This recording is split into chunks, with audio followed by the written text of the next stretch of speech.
Aujourd'hui, je vais vous parler de mourir de son vivant. Et oui, et c'est vraiment, vraiment douloureux. Même si je le dis avec les sourires, je peux vous dire que les larmes ne sont pas loin.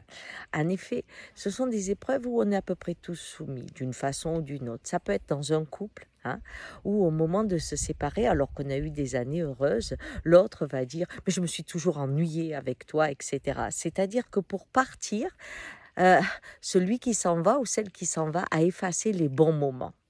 Et du coup, ce qu'il vous renvoie, c'est toutes ces frustrations ou tous ces manques.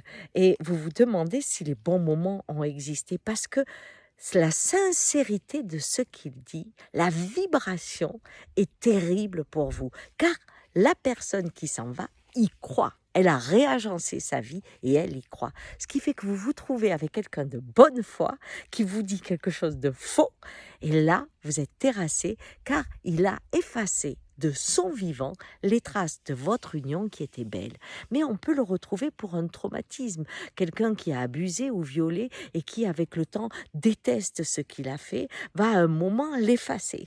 Et quand vous voudrez le rappeler, va dire: mais attends, tu l'as inventé. À nouveau, la vibration de bonne foi va vous laisser sans voix.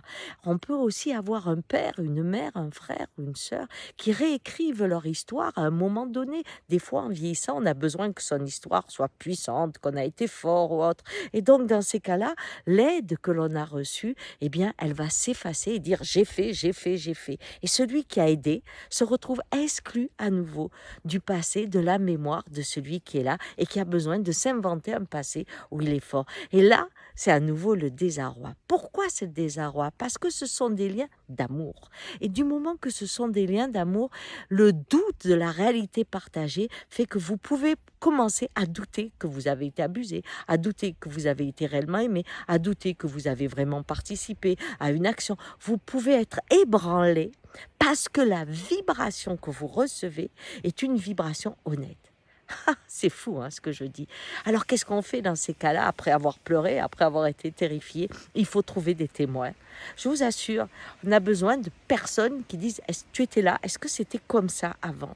Et quand vous retrouvez des témoins, vous savez alors que l'autre efface parce que son présent a besoin de telle et telle situation, mais que votre vie, votre réalité n'est pas touchée. Ce qui existe au niveau des hommes existe au niveau des peuples. Hein, on efface des pentes, comme la femme qui était l'égale de l'homme, tout ça, on l'efface pour que le présent paraisse toujours en évolution, en quelque chose de nouveau, alors que souvent c'est cyclique. Quand on efface l'histoire, celui qui le vit, comme quand il y a une négation, hein, par exemple, d'un génocide ou autre, eh bien, celui qui l'a traversé devient un fou. Et c'est pour ça que le témoin lui sauve la vie. Alors, si ça vous arrive, cherchez un témoin à tout prix, même quelqu'un qui n'est pas proche, car vous avez besoin de réenraciner votre réalité, même si l'autre l'a effacée. Ciao!